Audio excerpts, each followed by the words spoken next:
Hi friends, പുതിയൊരു വീഡിയോയിലേക്ക് എല്ലാവർക്കും സ്വാഗതം.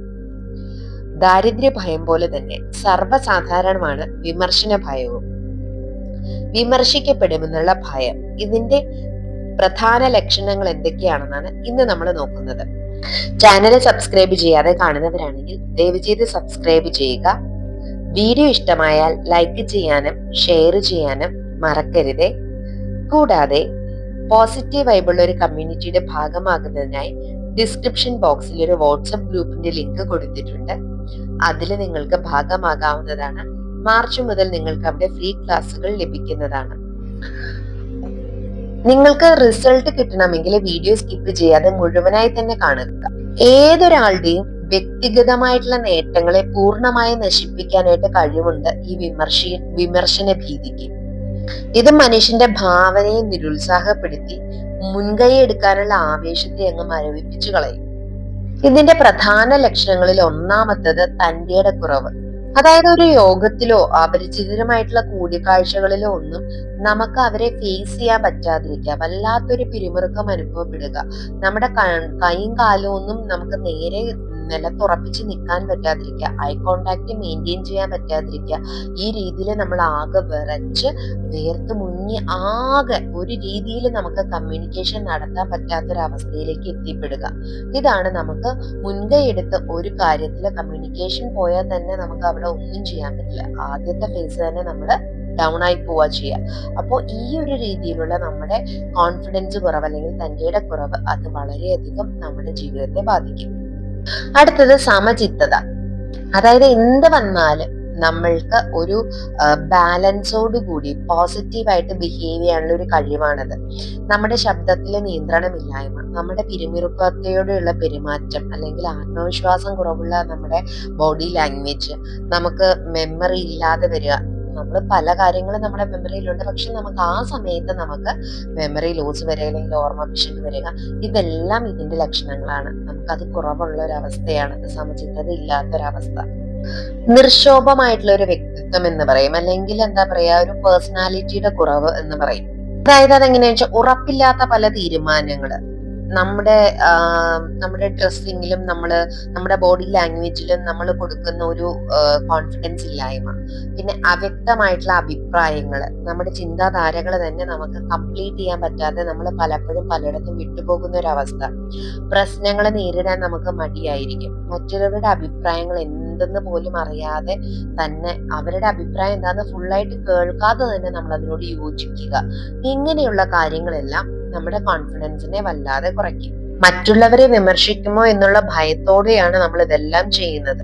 അപ്പൊ നമ്മൾ പറഞ്ഞ 3 കാര്യങ്ങൾ: ഒന്ന് തന്റെയുടെ കുറവ്, രണ്ടാമത് സമചിത്തത ഇല്ലായ്മ, മൂന്നാമത്തേത് നിർശോഭമായ വ്യക്തിത്വം, നാലാമത്തേത് അപകർഷതാബോധമാണ്. അതായത് തന്റേതായ അഭിപ്രായം പ്രകടിപ്പിക്കാനായിട്ട് ഒരു കഴിവില്ലാതെ വരും. പലപ്പോഴും നമ്മൾ മറ്റുള്ളവരെ ഫോളോ ചെയ്യുന്ന ഒരു രീതിയാണിത്.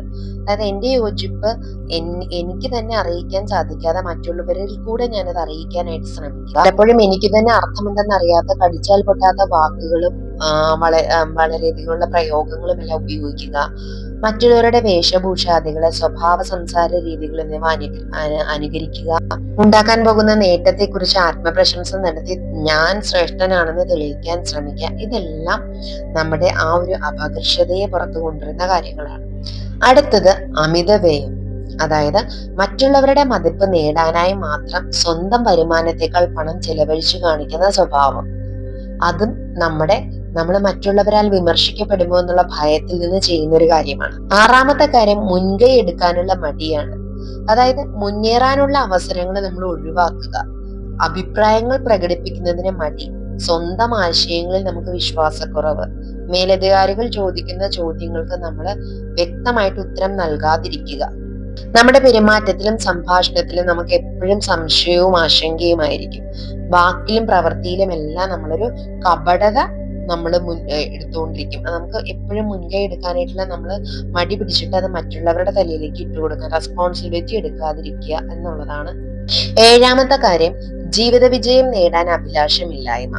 അതായത് മനസ്സിനെയും ശരീരത്തെയും ഒരുപോലെ നമ്മൾ ബാധിക്കുന്ന ഒരുതരം ആലസ്യത്തിലേക്ക് പോവുക. അതായത് മടി പിടിച്ചിരിക്കുക, സ്വന്തം പ്രസ്താവങ്ങൾ മറ്റുള്ളവരുടെ മുമ്പിൽ ഉറപ്പിച്ചു പറയാനായിട്ടൊരു കഴിവില്ലായ്മ, നമ്മൾക്കൊരു കാര്യത്തിൽ തീരുമാനം എടുക്കാനായിട്ട് ഒരുപാട് സമയം നമ്മൾ കറക്റ്റ് ഡിസിഷൻ കറക്റ്റ് ടൈമിൽ എടുക്കാതിരിക്കുക, മറ്റുള്ളവർ പറയുന്നതെല്ലാം ശരി, ഞാൻ പറയുന്നത് മാത്രം തെറ്റ് എന്നുള്ള രീതിയിൽ ചിന്തിക്കുക, മുഖസ്തുതി പാടിയ ശേഷം തിരിഞ്ഞു നിന്ന് നമ്മൾ കുറ്റം പറയും. ഒരാളെ നമ്മൾ വളരെ രീതിയിൽ പ്രശംസിച്ചിട്ട് ഇപ്പുറത്തേക്ക് തിരിഞ്ഞു നിന്ന് കുറ്റം പറയാം. മുഖം ചുളിക്കുക കൂടി ചെയ്യാതെ നമ്മൾ പരാജയം അങ്ങോട്ട് ഏറ്റുവാങ്ങും. എതിർപ്പ് എവിടെയെങ്കിലും കാണുകയാണെങ്കിൽ ആ സമയത്ത് തന്നെ നമ്മുടെ ഉദ്യമം എന്താണോ നമ്മളത് ഉപേക്ഷിക്കും. കാരണമില്ലാതെ എല്ലാവരുടെ ഉദ്ദേശശുദ്ധി നമ്മളങ്ങ് സംശയിക്കും. ഭാഷയിലും പെരുമാറ്റത്തിലും നമ്മൾക്ക് യാതൊരു രീതിയിലും മറ്റുള്ളവരെ ഇംപ്രസ് ചെയ്യാനുള്ള ഒരു കഴിവില്ലാണ്ടിരിക്കുക. സ്വന്തം തെറ്റുകുറ്റങ്ങൾ നമുക്ക് സമ്മതിക്കാൻ മടിയായിരിക്കുക. ഇതെല്ലാമാണ് നമ്മൾക്ക് വിമർശന ഭയമുണ്ട് എന്നുള്ളതിന്റെ തെളിവ്. ഇതെല്ലാം നമ്മുടെ ജീവിതത്തിൽ ഉണ്ടോ എന്ന് പരിശോധിച്ചു കഴിഞ്ഞാൽ നമുക്ക് വിമർശന ഭയമുണ്ടോ എന്ന് മനസ്സിലാക്കും.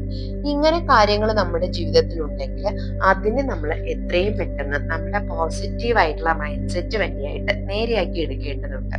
കാരണം ഞാൻ നല്ലതാണ്, ഞാൻ പോസിറ്റീവാണ് എന്നുള്ള മൈൻഡ് സെറ്റോട് കൂടി നമ്മൾ ഇരിക്കുകയും നമ്മൾ വളരെയധികം ഇനിഷ്യേറ്റീവ് എടുത്ത് ഓരോ കാര്യങ്ങളും പങ്കെടുക്കുകയും മറ്റുള്ളവരോട് പോസിറ്റീവായിട്ട് കമ്മ്യൂണിക്കേറ്റ് ചെയ്യുകയും നമ്മുടെ ജീവിതത്തിൽ ഒരു ബാലൻസ് കൊണ്ടുവരികയും അസർട്ടീവ്നെസ് പരിശീലിക്കുകയും ഇൻഫീരിയോറിറ്റിക്ക് പകരം ഞാനും നല്ലതാണ് എന്നുള്ള രീതിയിൽ പോസിറ്റീവായിട്ട് ചിന്തിച്ച് പോസിറ്റീവായിട്ട് സ്റ്റെപ്സ് എടുക്കുക. അതുപോലെ തന്നെ നമ്മുടെ വരവറിഞ്ഞ് നമ്മൾ ചെലവാക്കുക. നമ്മുടെ വരവനുസരിച്ചിട്ട് വേണം നമ്മൾ ചെലവാക്കാനായിട്ട്. അതും കൃത്യമായിട്ട് ഫോർ ബക്കറ്റ് സിസ്റ്റം അനുസരിച്ചിട്ട് നമുക്ക് മുന്നോട്ട് പോകാൻ സാധിക്കും. മുൻകൈ എടുക്കാനുള്ള മടി, നമ്മൾ എപ്പോഴും ഇനിഷ്യേറ്റീവ് എടുക്കാനായിട്ട് എപ്പോഴും ശ്രമിക്കുക. അതുപോലെ തന്നെ എനിക്കും സക്സസ്ഫുൾ ആകാൻ സാധിക്കും എന്നുള്ളൊരു ലക്ഷ്യത്തോടു കൂടി ആ ഒരു മൈൻഡ് സെറ്റോടു കൂടി വേണ്ട കാര്യങ്ങളെ കൃത്യമായിട്ട് സെറ്റ് ചെയ്യുക. വിജയിക്കാൻ വേണ്ട വഴികൾ എന്തൊക്കെയാണെന്ന് ഇതിന് മുന്നുള്ള വീഡിയോസിലെല്ലാം പറഞ്ഞു തന്നിട്ടുണ്ട്. അപ്പോൾ നമ്മുടെ ഉള്ളിൽ ഈ വക കാര്യങ്ങളുണ്ടെങ്കിൽ അതെല്ലാം നമ്മൾ വിമർശന ഭയത്തിന് അടിമപ്പെട്ടിട്ടാണ് എന്ന് മനസ്സിലാക്കിയിട്ട് അതിനെ നിങ്ങൾ മാറ്റി നിങ്ങളുടെ ബ്രെയിനെ റിവയർ ചെയ്യുന്നതിന് വേണ്ടിയിട്ടാണ് ഈ വീഡിയോ. അപ്പൊ എല്ലാവർക്കും നല്ലൊരു ദിവസം ആശംസിക്കുന്നു. Thank you all, love you all.